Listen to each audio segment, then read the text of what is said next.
the sound's good. I'm just wanting to make sure that the sound is not blocked by this. Yeah. Test. Mic test. Mic test. Mic test. Hello. Can you hear me? Not so good. Shall I move it to the side? I mean.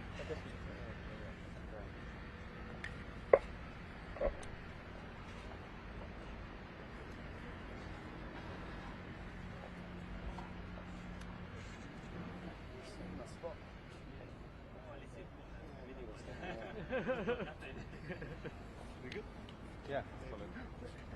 This better? This better? This better, Adam? Hello, test, mic test, mic test, mic test, mic test.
Guys, can we round up the other speakers? Okay. And get them over here so we can brief them quickly. And we'll need Chloe as well. David, lovely to see you after your break. It's lovely to be out. It's like Liberation Day when I get to get to do it. Well, I would say that I'm firing 4 out of the 5 tips. So that I had another 5. It's slow.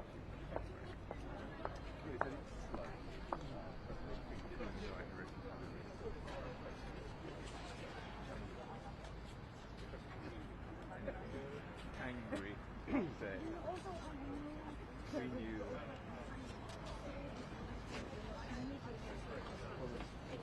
พ่อ聽唔聽到啊？聽唔聽到？聽唔聽到？聽唔聽到？1、2、3、4、5、6、7、8、9、10。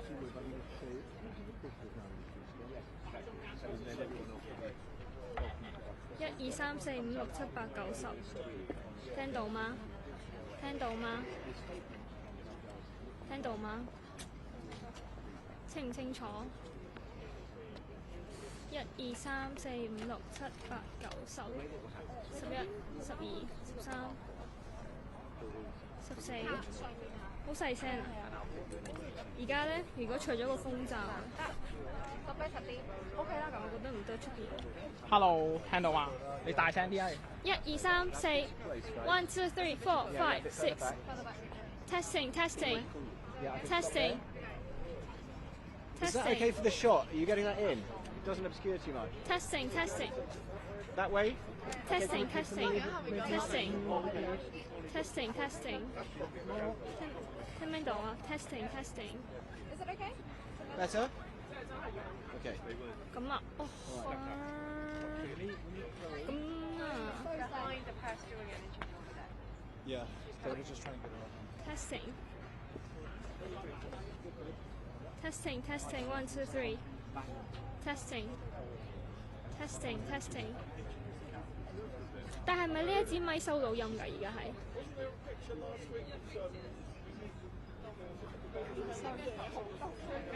而家係咪呢一支咪收到音㗎？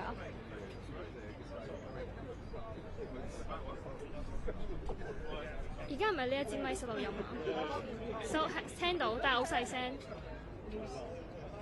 咁 Paul 咧 ，Paul 嗰邊咧就，但係呢一個咪收到嘅。OK，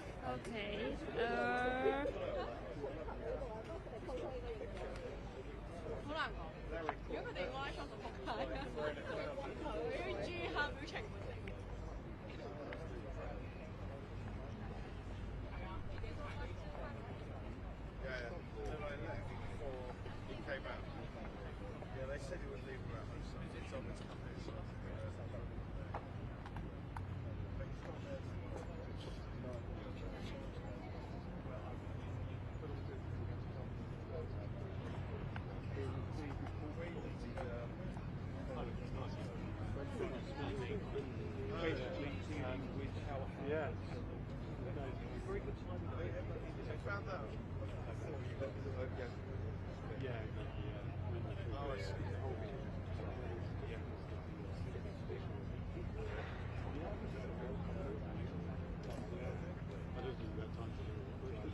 testing testing 1 2 3，而家聽唔聽到？1 2 3 4 5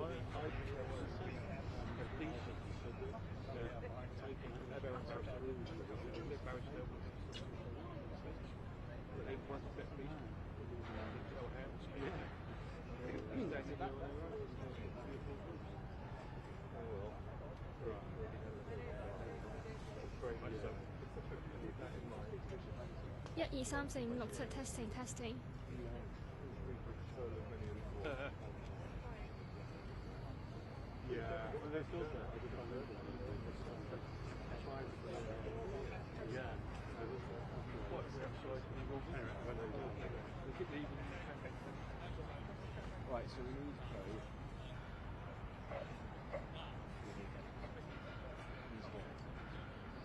Where's Chloe? She's just in an interview. Yeah, all right.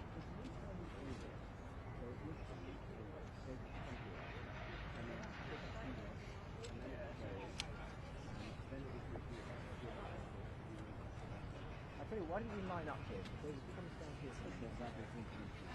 Right. Just to point out, David, you know, and Mark, you'll do that. And I'm going to very briefly say something after you. That's great. Right, is everyone comfortable with their remote? Yep. Excellent.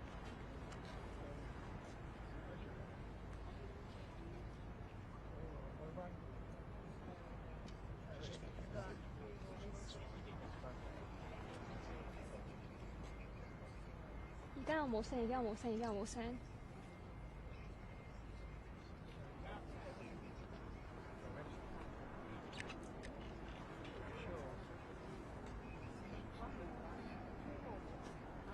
Testing, testing, 1, 2, 3. Testing, testing, testing.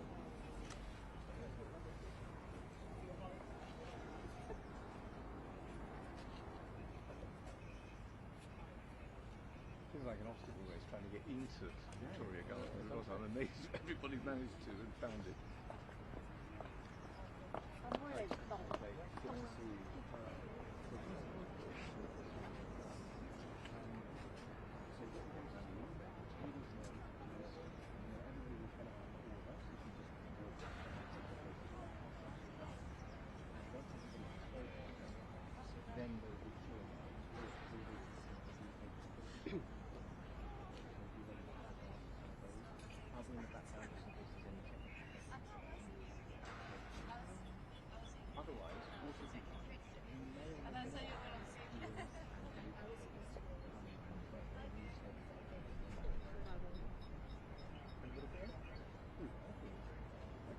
Let's start dead on.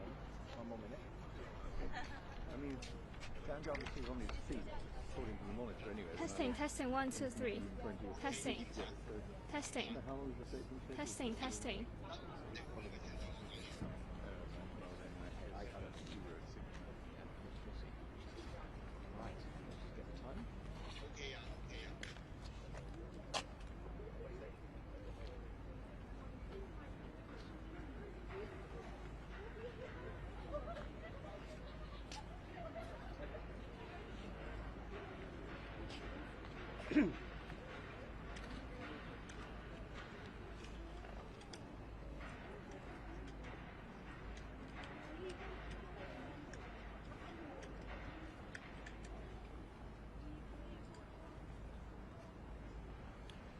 Give me the nod for half past.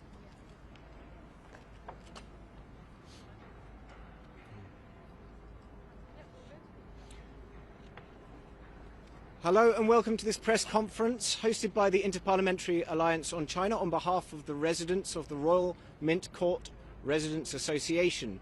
To open the press conference, I'm going to give the floor to our chair, Lord Alton of Liverpool, who is the chair of the Joint Committee on Human Rights but is speaking in a personal capacity today, is also a member of the Interparliamentary Alliance on China and sanctioned by the Chinese Communist Party. Lord Alton.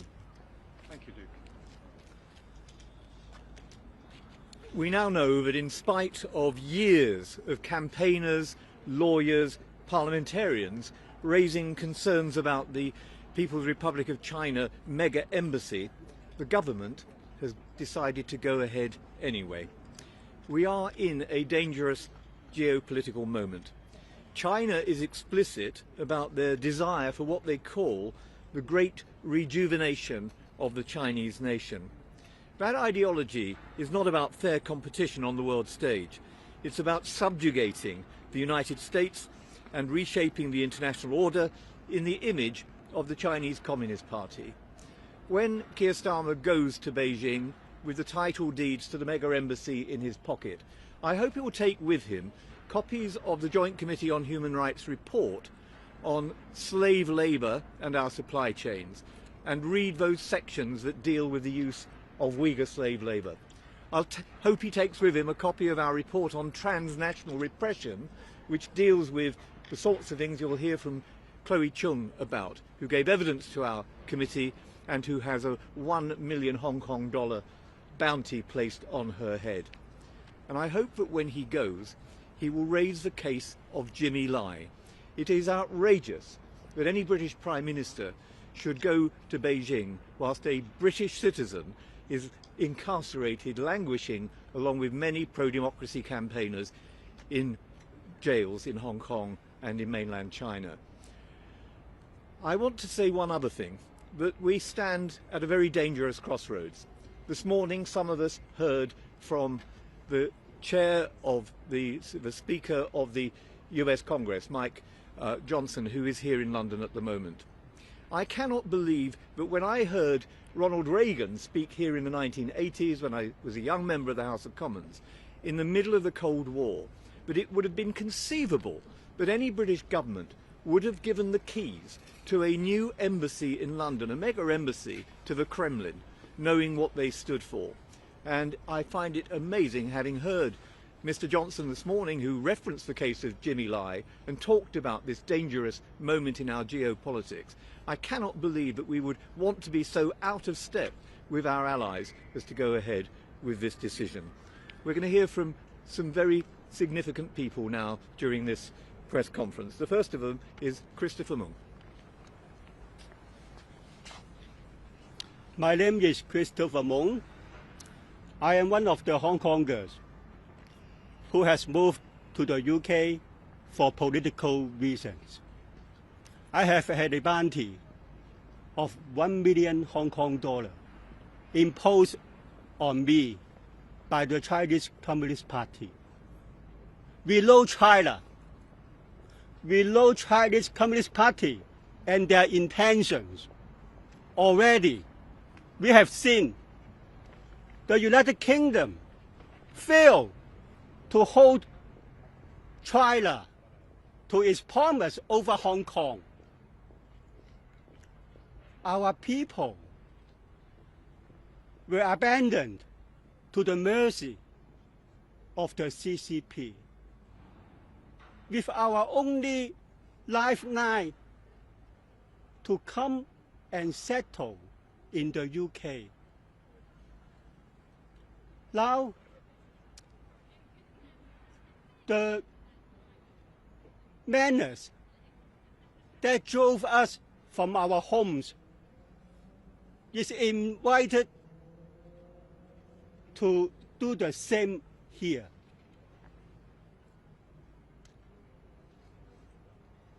We are very much worried about this. This decision has struck fear into our hearts and made many regret of taking up the UK's promise of our safety.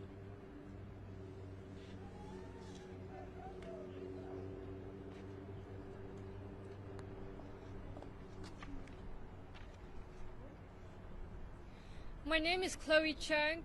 I'm also from Hong Kong and also have a bounty placed on me. I'm angry and disappointed at Labour's government's decision. We have held several large protests outside the Roman Court, which have shown beyond doubt that the area is not suitable for an embassy. Major roads have been closed every time we have gathered, causing traffic chaos. We are also told that access to historic ruins on the site will be guarded by Chinese police. People like me will never be able to visit these sites of UK's heritage. I know that if I go in, I will never come out. This site will accommodate hundreds more Chinese state employees. We know what that means. More interference, more influence operations, and more intimidations of people like me.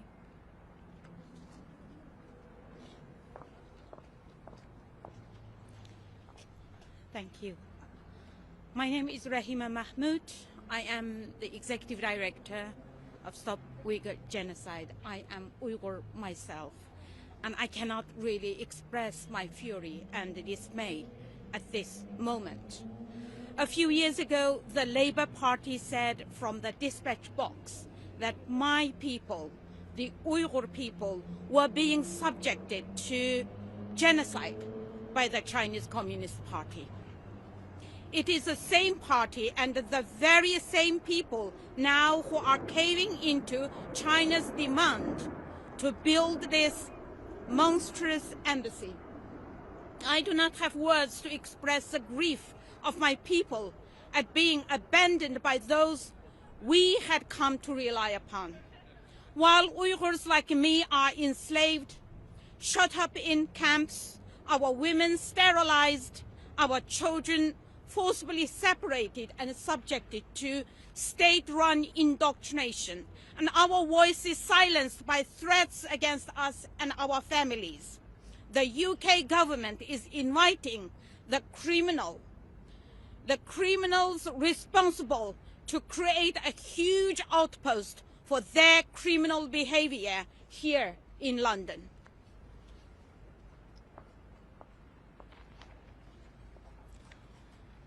My name is Mark Nygate. I am the Treasurer of the Royal Mint Court Residents Association. I am a resident on the Royal Mint and have been for 27 years, and when I first moved in there it was Crown Estate land. We residents have fought this application since we learned that our homes have been sold to China without warning. This has been a long David and Goliath fight. There is now only one way of stopping this, a judicial review. So I am today announcing that our judicial review to challenge the UK government's embassy decision begins today. We have to study the decision, but we think there are a number of grounds for review which we will develop. Firstly, predetermination. The possibility that the government did not have an open mind towards the application. Secondly, redacted rooms. Whether or not it was lawful for the government to take a decision without knowing the purpose of large parts of that building. Thirdly, access to the Abbey ruins. Whether the compromise reached with the Chinese is lawful. Fourthly, some of the procedural issues, like for example the fact we have been asked to make representations on the basis of unpublished Foreign Office notes which we've been unable to review. We have a GoFundMe which we can access to the QR code on this banner up here. If you want to contribute, we will fight this all the way. Thank you.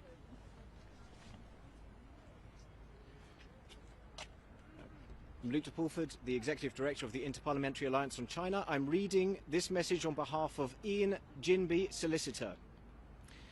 Ian Jinby of Mishkon Direya has been instructed by the Royal Mint Court Residents Association to commission Lord Banner, KC, to pursue a legal challenge against the decision of the Secretary of State to grant planning permission pursuant to the application made by the Chinese Embassy in the UK to develop Royal Mint Court into a new embassy. Thank you, Luke. Now, if I can invite the participants to come and stand in front of the banner together. And thank all of you as well for being here. Obviously, it would be pretty pointless if we were just talking to ourselves. But if you have questions you want to ask any of the participants, could you just raise your hand, but also would you mind saying where you're from as well, because that will give our participants some idea of who they're speaking to. Who would like to go first? Gentleman here.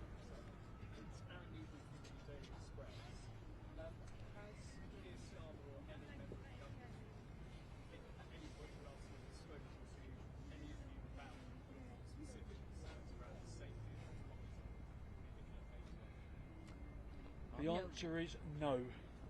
We've had nothing from them. Safety is clearly a key question for us. You heard from Chloe and Christopher about the bounties that are placed on them. There are at least 10 people who have bounties who are UK residents. And our Joint Committee on Human Rights, when we heard that evidence, said that China should be placed in the Foreign Influence Registration Scheme, as Iran and Russia have been. That has not happened, and they've even, of course, refused to use the word threat, but that is a word which the head of MI5 has used.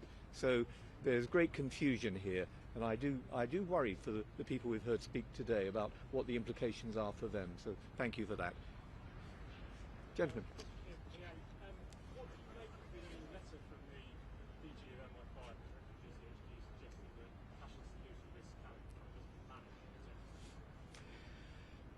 I'm not persuaded by the arguments myself, and indeed I've heard contrary views put by people who have worked in the intelligence service and in security as well. How do you manage people like the spies who have been operating across Parliament? How do you manage people who are working in espionage? I think unfortunately there is an expectation on our security services to do things that are completely impossible to do. Gentleman here.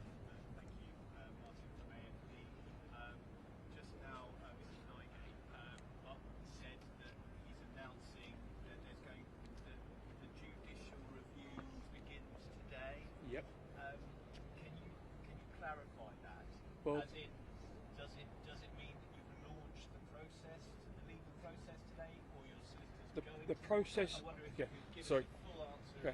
The process that we've followed is that now that the document from the planning inspector has turned up, and now that the government made the announcement, we will pass that on to barristers to give us feedback. And that is the first stage of this process. Do you have anything to add to that? Yes, just that Lord Banner has been formally instructed. There will be now some reflection on the best way forward. There may be a pre-action letter. Of course, there has to be a hearing to see whether or not the judicial review will be accepted. But we anticipate that that's going to move pretty quickly. It may even move before the Prime Minister goes to China, but let's see. It's a very detailed planning decision from the planning inspector, and it all has to be pored over. Okay, so you haven't actually launched it today, it's just that the barrister's been instructed to kind of look into it and go ahead with this process. Yeah, well, the barrister has been instructed to go ahead with it. So yes, the grounds for the review will depend upon all of the detail which needs to be processed. Thank you. Gentleman here, member lady there.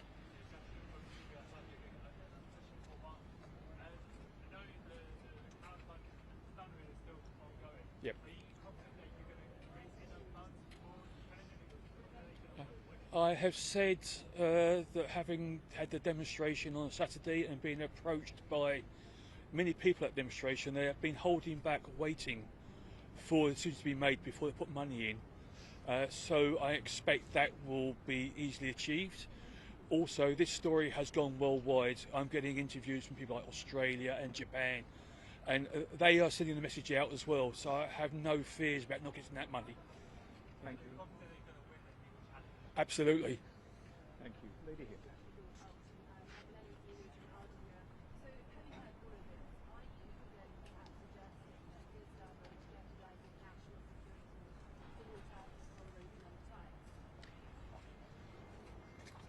There should never be a trade-off between national security and trade.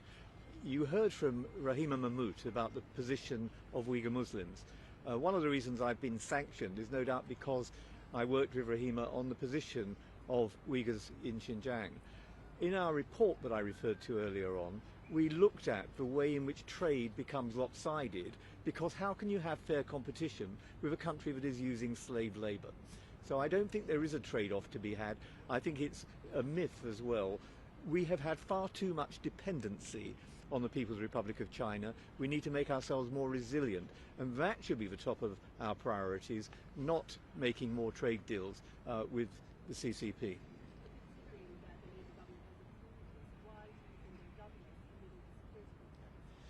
That's a question you need to direct at them. It's not, I mean, we've directed it at them and we've had unsatisfactory replies so far, and I can tell you that the mood in Parliament, right across the piece, it's difficult for some Labour members of Parliament to maybe speak out on this because of party loyalties and whipping, but certainly some have spoken out about it and others have privately mouthed their own concerns. I hope that they will continue to do that and at least urge a moratorium, not to proceed with this for 6 years, to see how world events work out perhaps before rushing ahead.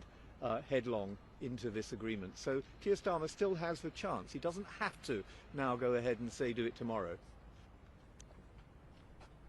Lady here. Do you think that the government is stuck between a rock and a hard place?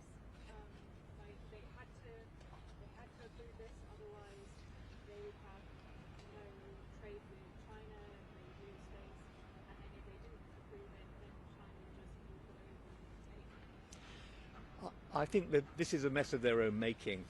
They should have made it clear right from the outset that they would look at other options with the People's Republic of China. There's no one here that doesn't think that they should have the right to have an embassy in London. That isn't the issue. It's whether you have a mega embassy on this particular site for all the well-known security and other reasons. The psychological advantage to the PRC is quite considerable too. So I think they've talked themselves into this. I think they should talk themselves out of it, and maybe using the situation worldwide, which doesn't need describing here because we're all aware of it, as a reason for holding back on moving ahead with this decision. There's no reason why they shouldn't place a moratorium and not proceed. And certainly once the legal action has been commenced, that should give them another reason for doing so. Okay, two more questions, one here and one here.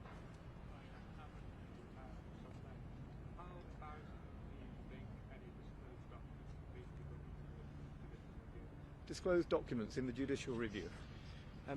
If it emerges through disclosure that the UK government gave assurances to the Chinese that they would get their embassy, then those assurances would have been unlawful. If that comes out through disclosure, anybody involved in that process is likely to have to resign. So it could be extremely embarrassing, it could be catastrophic for the government. But we tried to raise concerns about this earlier on and say this is what you're going to be facing if you allow this embassy. They went ahead anyway. Gentleman here.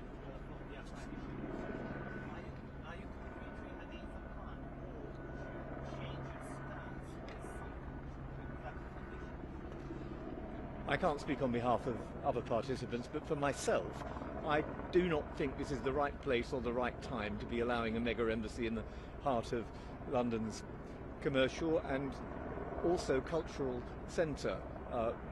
Looking at the layout on the plans, who would not be concerned about seeing more than 200 rooms? Who wouldn't be concerned about seeing underground rooms that no one can give any explanation of what they would be used for?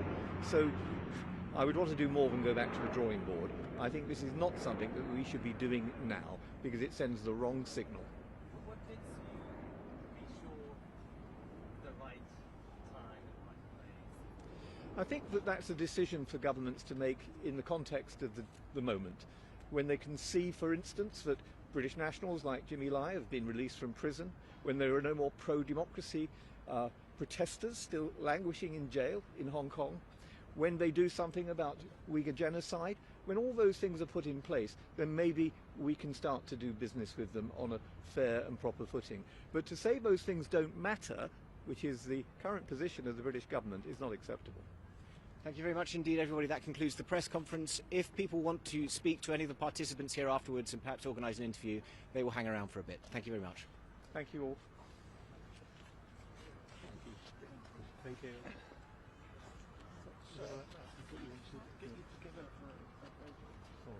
A bit more than I Oh, okay.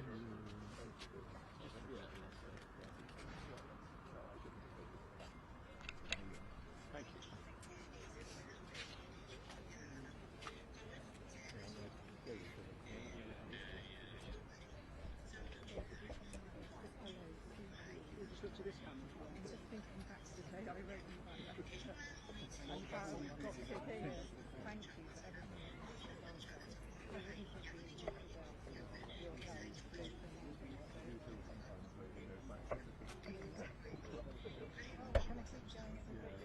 Right here.